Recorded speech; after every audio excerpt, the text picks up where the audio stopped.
Assalamualaikum warahmatullahi wabarakatuh. Kami dari kelompok 5 akan menjelaskan tentang chemical oil tanker.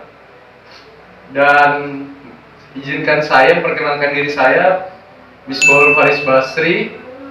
Saya Arya Mafijaya. Saya Gandhi Christian. Saya Ahmad Hussein Nabi. Dan ini adalah materi kita. Ya, sejarah perkembangan kapal chemical tanker. Jadi kapal chemical tanker itu sejarahnya bermula ketika masa Perang Dunia Kedua, di mana serangkaian industri kimia bermunculan di sepanjang pantai Teluk Amerika Serikat, seperti tambang minyak dan gas dan juga tambang belerang, yang mana itu merupakan bahan baku dari pembuatan bahan kimia. Dan pada saat itu pengiriman dari bahan kimia tersebut masih menggunakan kereta, mobil, dan drum-drum karena volume produksi awalnya masih kecil. Kemudian seiring berjalannya waktu, karena permintaan bahan kimia semakin meningkat, maka dibutuhkan alat transportasi yang lebih canggih. Maka pada tahun 1948 kapal tanker minyak dikonversi menjadi kapal tanker kimia, yaitu R.A. Wilson, yang kemudian dilengkapi sebuah pompa double bottom dan deck well, yang merupakan inovasi baru pada saat itu. Di tahun 1949 membawa angkutan reguler dari pelabuhan Gulf Coast ke New York. Dan pada tahun 1949 di Belanda, Bore Brothers mengoperasikan kapal tanker kimia mereka berukuran 400 DWT. Pertama mereka yang mengirimkan kargo Amerika Serikat ke pelabuhan-pelabuhan Laut Utara, dan juga pada 1954 diikuti oleh Elizabeth Bore dengan kapalnya 2880 DWT. Selanjutnya, sejarah perkembangan kapal tanker kimia. Pada 1960-an, tarif rendah yang disediakan oleh layanan tanker kimia di seluruh dunia telah memiliki efek besar pada pertumbuhan industri kimia di dunia. Di tahun yang sama, 1960-an, kapal tanker kimia dibangun khusus dengan biaya yang relatif rendah. Sampai pada tahun 1970, harga bahan bakar tanker kimia yang baru naik dengan cepat. Demikian pula pembiayaan operasinya. Jadi desain tanker kimia itu ditentukan oleh persyaratan penahanan kargo bahan kimia. Karena bahan kimia ini kan sangat rawan terhadap polusi air, bahaya polusi udara, reaktivitas bahaya polusi laut. Nah, itu semua terangkum pada kode IBC yang sekarang menjadi bagian dari SOLAS tahun 1974, yang berisi peraturan paling penting dengan konsekuensi jangka panjang bagi kapal, desain, dan manajemen.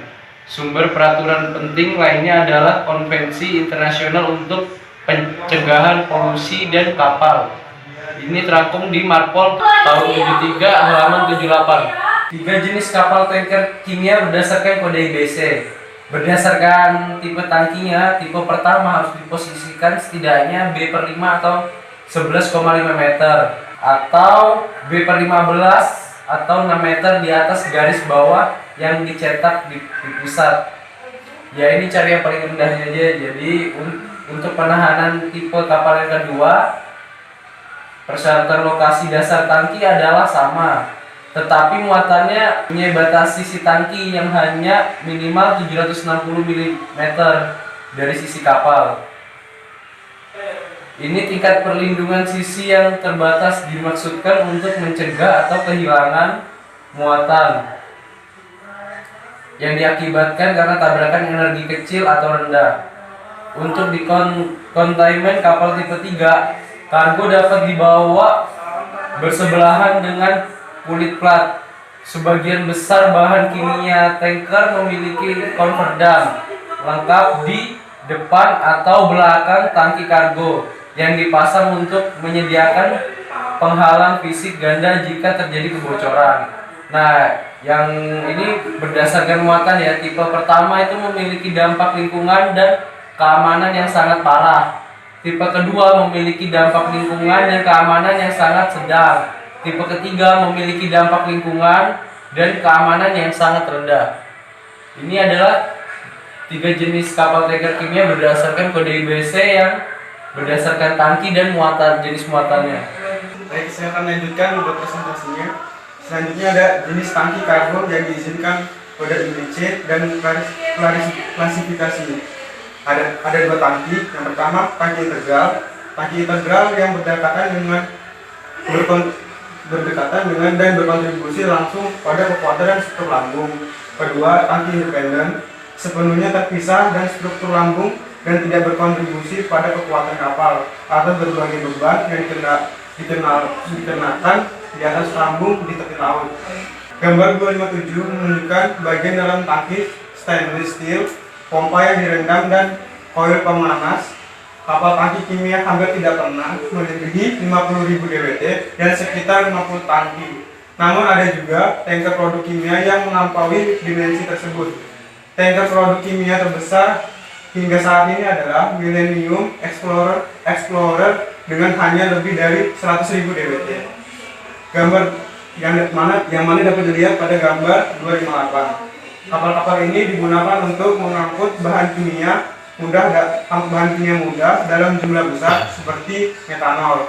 Gambar 259 menunjukkan perbedaan antara paket kimia dan tanker produk. Selanjutnya, perbedaan kapal tanker, paket parcel kimia dan tanker produk pada gambar 259 yaitu tanker paket parcel kimia pertama dapat dibawa bersebelahan dengan kulit plat. Kedua, sebagian besar bahan kimia tanker memiliki overdam lengkap dari depan dan di belakang tangki kargo yang dipasang untuk menyediakan penghalang fisik ganda jika terjadi kebocoran.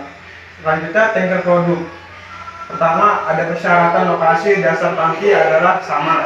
Kedua, batas sisi tangki hanya diwajibkan minimal 760 mm dari sisi kapal. Ketiga, tingkat perlindungan sisi yang terbatas dimaksudkan untuk mencegah kehilangan muatan akibat tabrakan energi kecil atau rendah. Ada loading and unloading. Di sini kapal tanker kimia adalah kapal yang rumit dan mahal dan mereka membutuhkan terminal khusus untuk memuat dan menyimpan bahan kimia tersebut. Kemudian beberapa pengkalan seperti pada gambar 260 adalah penggunaan pelabuhan publik yang dapat menangani semua jenis muatan dan semua jenis kapal, atau deep sea, short sea, pendalaman waves, mobil tangki rel, truk tangki dan seluruh pipa. Kemudian tangki persegi panjang saat ini dengan kumparan pemanas di dalamnya seringkali sudah dibersihkan dengan mesin cuci. Cara mendasar untuk mengatasi masalah ini adalah mengembangkan jenis tangki silinder. Sebuah desain dibuat dari kapal tanker semacam itu untuk pemilik kapal besar di awal tahun 1990-an. Di mana rancangan kapal tersebut dapat dilihat di gambar 261. Kemudian, namun tantangan lain bagi operator kapal tanker kimia adalah untuk mengoptimalkan pemuatan kapal tanker sedemikian rupa sehingga memaksimalkan pendapatan atau setiap kargo memiliki struktur tarif yang berbeda di bawah kendala operasional yang dikenakan pada proses penyimpanan kargo satu sama lain. Kenapa berbentuk silinder? Agar tekanannya merata di dalam tangki silinder tersebut. Produk kapal tanker kimia yaitu ada 5. Pertama, organik, anorganik, minyak nabati, lemak hewani, dan kelima kargo lainnya atau misalnya minyak brumas. Selanjutnya perkembangan perdagangan pada tahun 1982 sampai 1994. Pada gambar 262 menunjukkan perkembangan perdagangan melalui laut selama periode 1982 sampai 1994. Kelompok produk yang paling penting jelas tergambarkan dari diagram pada pertumbuhan volume 66% akan mencerminkan permintaan bahan bakar kimia tanker. Tingkat pertumbuhan naik turun dari tahun ke tahun antara 10% dan minus 1%. Ya, selanjutnya kelompok produk bahan kimia lainnya terdiri dari 3, yaitu MTBE, crude oils, dan molase. Di mana MTBE sendiri merupakan bahan komponen untuk meningkatkan nilai oktan pada bensin, dan juga molase yang merupakan bahan sampingan untuk pemurnian gula. Slide selanjutnya, ini merupakan gambar 265, di mana pada gambar ini minyak nabati dan lemak hewani membentuk segmen terbesar kedua dalam bahan kimia. Hampir 20 juta ton pada tahun 1994, dan 33% dari 77 juta produksi minyak nabati di dunia di Indonesia. Pada tahun 1994 diperdagangkan di seluruh dunia. Komoditas terbesar di segmen ini adalah minyak kelapa sawit. Total perdagangan lalu lintas laut adalah 10,3 juta ton pada tahun 1994. Pada tahun 2006, volume produksi kelompok bahan kimia ini naik 3 kali lipat, dari 20 juta ton hingga 60 juta ton. Oke, baik, ini adalah contoh 3 kapal tanker kimia dari berbagai desain dan berbagai DWT.